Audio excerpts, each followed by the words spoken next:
Yes, shalom.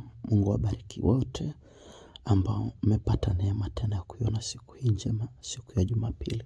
Mungu wa mbinguni aendelee kuwatunza. Leo ni siku ya 3 ya maombi yetu ya wanandoa ambao tumeanza na tunaendelea kuomba kwa habari ya ndoa zetu. Jambo ambalo ninaamini pia kila tunapopata nafasi ya kuombea jambo huwa tunafanya kitu kwenye ulimwengu wa roho. Nilishasema badala ya kulalamika juu ya matatizo tunayoyaona, inatupasa kuomba juu ya hayo matatizo. Biblia inasema kwenye Yakobo, mtu wa kwenu amepatwa na matatizo na aombe. Ndoa nyingi zina matatizo. Watu badala ya kuombea hayo matatizo yaliyopo kwenye ndoa zao, wao wamekuwa ni watu wa kulalamika juu ya matatizo yale wanayoyaona kwenye ndoa zao.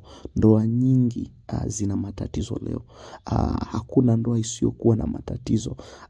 Watu wengi badala ya kuomba juu ya yale matatizo wanayoona kwenye ndoa zao, wamekuwa wanalalamika juu ya hayo matatizo. Ndio maana tumepewa neema na kibali hiki cha kuendelea kukaa kwenye maombi, na kila tunapoendelea kukaa kwenye maombi kwa muda mrefu kwa habari ya ndoa zetu, basi tunapata nafasi ya kutoa yale matatizo ambayo tumeona kwenye ndoa zetu. Kwa hiyo tafadhali, kama umeanza kujoin haya maombi, leo ni siku ya 3, hakikisha unawaambia watu wengine wa join, hakikisha unanisaidia kushare, hakikisha pia unajoin kwenye grupu letu la WhatsApp. Kama bado haujajoin kwenye grupu letu la WhatsApp, kwenye Instagram account yetu ya Bishop Emmanuel, pale kwenye bio pale juu pana linki kwa ajili ya WhatsApp, unaweza ukajoin. Kwenye TikTok yetu pia nimekuwekea linki, unaweza ukajoin kwenye maombi hayo. Lakini pia kama utashindwa kujoin kwa kutumia hizo linki tulizotengeneza, unaweza ukajoin pia kwa kutumia namba hii ya WhatsApp 0768 2058 71 0768 2058 71. Niandikie message, niambie Bishop, mimi ni mwanandoa, naomba kujoin kwenye grupu la WhatsApp. Kama uko nje ya nchi, unaanza na +255. Mungu akubariki sana. Leo siku ya 3 nataka tuombe ombi hili. Maandiko yanatuambia he who find a wife obtain favor. Maandiko yanatuambia apataye mke apata kitu chema na anapata kibali kutoka kwa Bwana. Biblia inatuambia kuna kibali ambacho mtu anakipata, kuna kibali ambacho mwanaume anakipata baada ya kupata mke. Baada ya kupata mke kuna kibali cha kiungu kinakuja, favor. Kuna favor inakuwa located wakati mtu anapooa. Watu wa Mungu, kuna favor inakuwa located, inapatikana, inakuwa available wakati mtu anapopata mke, anapooa. That means kuna kibali wewe kama mwanamke, wewe kama mwanaume hautakipata kama haujaingia kwenye ndoa. Ni sawa sawa na nilishasema kuna mafanikio yanakuja pale ambapo mtu anakuwa ameingia kwenye ndoa. Mtu anapoolewa, mtu anapooa, kuna mafanikio atayapata. Means kama hautaolewa, kama hautaoa, kuna baadhi ya mafanikio hautayapata. Favor hii kazi yake ni nini? Moja, ni favor hii ni kumsaidia mtu kupata mtu sahihi. Kwa sababu ili mtu awe na favor, lazima mtu huyo awe ni God fearing person, lazima awe ni mtu wa hofu ya Mungu. Kumcha Mungu kunaleta kibali. Kwa Biblia inasema mtu yoyote yule anayepata mke au mtu yoyote yule anayeolewa, kuna favor, kuna kibali kinachokuja juu yake. Watu wa Mungu, ndoa nyingi hiki kibali kimeondoka. Na kazi ya hiki kibali ni nini kwenye ndoa? Kazi ya hiki kibali cha Mungu kinachokuja baada ya mtu kuoa au kuingia kwenye ndoa, kazi yake ni kusaidia ndoa hiyo kupata maendeleo, kufanikiwa, ni kuruhusu pia mesi ya Mungu itembee. Wanandoa wengi hawatembei na mesi ya Mungu, na kutokutembea na mesi ya Mungu hawasameheani. Kuna wanandoa vitu vidogo tu hawawezi wakasameheana, wamevibeba miaka na miaka. Kwa nini? Kwa sababu wamelaki ile favor ya Mungu. Kuna uungu unakosekana kwenye hiyo familia. Kwa hiyo kazi hiki kibali ni kwa ajili ya kusaidia familia, ndoa ziweze kufanikiwa, mafanikio ya kiungu yaweze kuwa kwenye ndoa. Asubuhi ya leo Nataka turudishe hiki kibali, favor ya Mungu kwenye ndoa zetu. Kuna vitu vingi vinaweza vikasababisha hata kama mtu ameoa, hata kama mtu yuko kwenye ndoa, ile favor ya Mungu ikawa haipo. Moja ni namna ya hizo ndoa zilivyoanzishwa. Wewe unajua kabisa mlizini sana na mume wako na mke wako kabla ya kuingia kwenye ndoa, baadaye mkaja mkafunga ndoa ya kanisani. Kama mlishindwa kuomba toba kwa misingi ya ndoa yenu, manake kile kibali cha Mungu kitakosekana.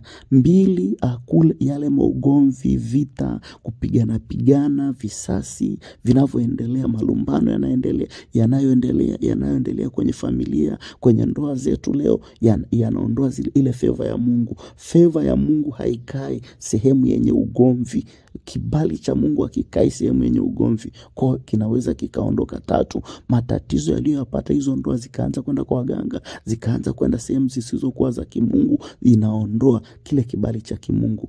Nne ni pale ambapo aidha wanandoa hao kuna mmoja wapo amechepuka. Yes, wakati wamefunga ndoa, wakati wameingia kwenye ndoa, wakati wameanzisha ndoa yao, kibali cha Mungu kilikuwepo. Akichepuka mtu yoyote yule, akitoka nje ya ndoa, akienda kazini, akafanya uzinzi, akafanya uzinzi na mwanamke mwingine, akafanya uzinzi na mwanaume mwingine, kile kibali cha Mungu kinaondoka kwenye hiyo ndoa. Ukitembea kwa kukosa kibali cha Mungu, unatembea kwa kukosa laki, kwa kukosa msaada wa kimungu. Supply ya kiungu haiko tena kwenye ndoa yenu. Kwa hiyo ndoa nyingi leo hazina yale maendeleo ya kimungu, hazina yale mafanikio ya kiungu, kwa sababu kile kibali cha Mungu kimeondoka kwenye hizo ndoa. Nachotaka tufanye asubuhi ya leo ni kurudisha tena kile kibali cha Mungu kwenye ndoa zetu. Tuende kwenye maombi.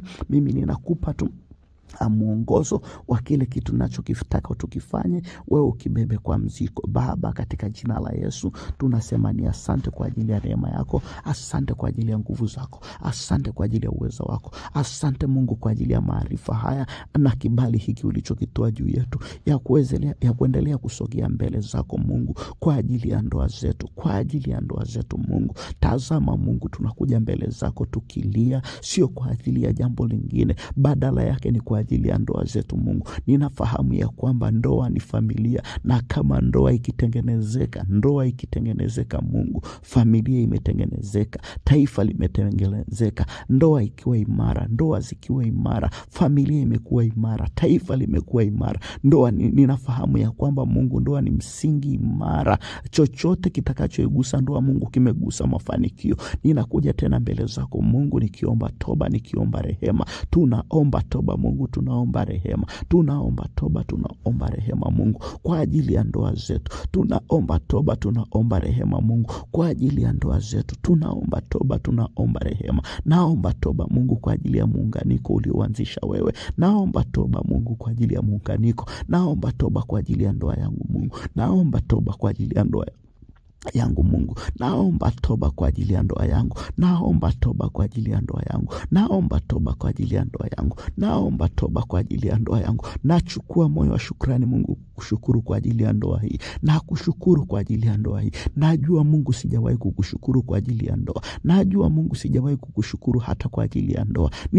Mungu ni wengi ambao hawana ndoa, lakini mimi ulinipa nafasi ya kibali na ulinipa upendeleo wa kuweza kuwa kwenye ndoa. Ninaomba Mungu, ninaomba. Ninakushukuru Mungu kwa ajili ya ndoa yangu. Ninakushukuru Mungu kwa ajili ya ndoa yangu. Ninakushukuru Mungu kwa ajili ya mwenza wangu. Ninakushukuru Mungu kwa ajili ya watoto uliotupatia. Ninakushukuru Mungu kwa ajili ya vile ambavyo umetupatia kwenye ndoa hii. Asante Mungu. Baba, ninaomba toba kwa kitu chochote kile kilichoondoa kibali chako kwenye hii ndoa. Ninaomba toba Mungu kwa ajili ya makosa tuliyofanya yakaondoa kibali chako kwenye ndoa yangu. Ninaomba toba Mungu, ninaomba toba. Ninaomba ukasamehe Mungu. Ninaomba ukasamehe Mungu. Ninaomba ukarehemu Mungu. Ninaomba ukarehemu Mungu juu yale makosa tuliyofanya kama wanandoa, yakaondoa kibali chako kwenye kwenye ndoa hii. Ninaomba rehema Mungu, ninaomba ukasamehe Mungu juu ya yale makosa tuliyoyafanya, yakaondoa kibali chako,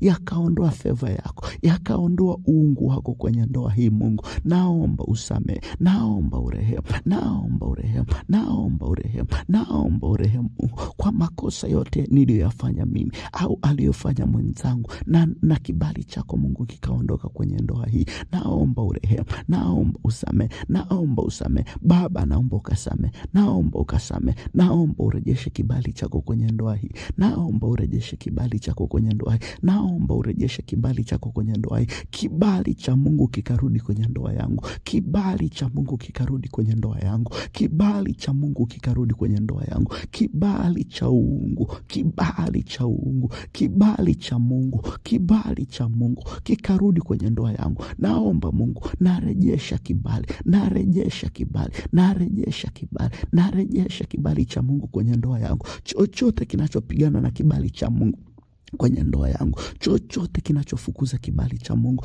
kwenye ndoa yangu, ninakiondoa kwa damu ya Yesu, ninakiondoa kwa damu ya Yesu. Ninapingana na kila upinzani unaopingana na kibali cha Mungu kwenye ndoa yangu. Chochote kinachopinga, chochote kinachokataa kibali cha Mungu kisikae kwenye ndoa yangu, ninakiondoa leo kwa nguvu katika damu ya Yesu. Ninapingana nacho, ninapingana nacho. Baba, ninaomba kibali chako. Baba, ninaomba kibali chako kwa ajili ya ndoa hii. Baba, ninaomba kibali chako kwa ajili ya ndoa hii. Baba, ninaomba kibali chako kwa ajili ya ndoa hii. Ninaomba kibali chako, ninaomba kibali chako. Ndoa hii ikapate tena kibali machoni pako, ndoa hii ikapate kibali tena machoni pako, machoni pako Mungu. Ndoa hii ikapate kibali. Naomba ndoa hii ikapate kibali machoni pa wanadamu. Naomba ndoa hii ikapate kibali machoni pa wanadamu. Naomba ndoa hii ikapate kibali machoni pa wanadamu. Wanadamu wakatukubali, wanadamu wakatukubali, wewe Mungu ukatukubali, tukapate kibali, kibali cha uungu, kibali cha uungu. Naita kibali cha uungu, ingia tena kwenye ndoa yangu, ingia tena kwenye ndoa yangu. Kibali cha Mungu, ingia tena kwenye ndoa yangu. Kibali cha Mungu, kamata tena ndoa yangu, kumbatia tena ndoa yangu, kumbatia. Kibali cha uungu, kibali cha uungu.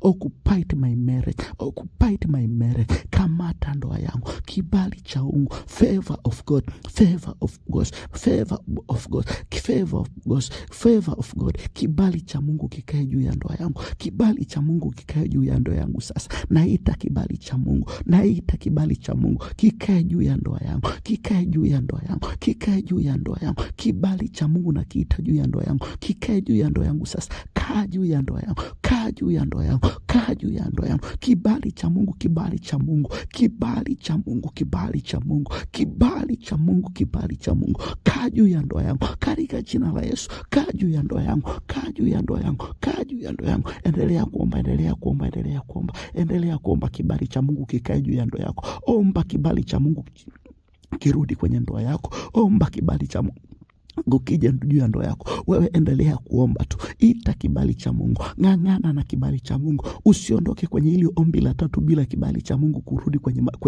kwenye ndoa yako. Najua tunapokwenda na haya maombi, kwa hiyo ng'ang'ana mpaka uhakikishe kibali cha Mungu kimerudi kwenye ndoa yako. Ng'ang'ana.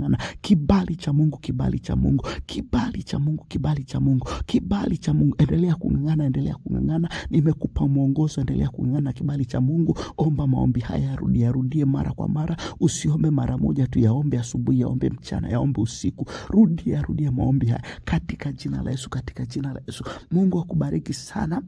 Hongera kwa siku ya 3. Endelea kurudia maombi haya. Nisaidie kuyashare pia na watu wengine. Lakini pia usisahau, kama uko Dar es Salaam, tukutane leo siku ya Jumapili. Mahali ni Mbezi Beach Goigi. Ukumbi unaitwa Mateo Hall. Kama uko Dar es Salaam, tunakutana leo siku ya Jumapili. Mahali ni Mbezi Beach Goigi. Ukumbi unaitwa Mateo Hall, kuanzia saa 7 kamili mchana mpaka saa 11 jioni. Hakuna kiingilio, ni bure kabisa. Nitafurahi kukuona. Tuombe tena pamoja leo. Mungu akubariki sana. Shalom.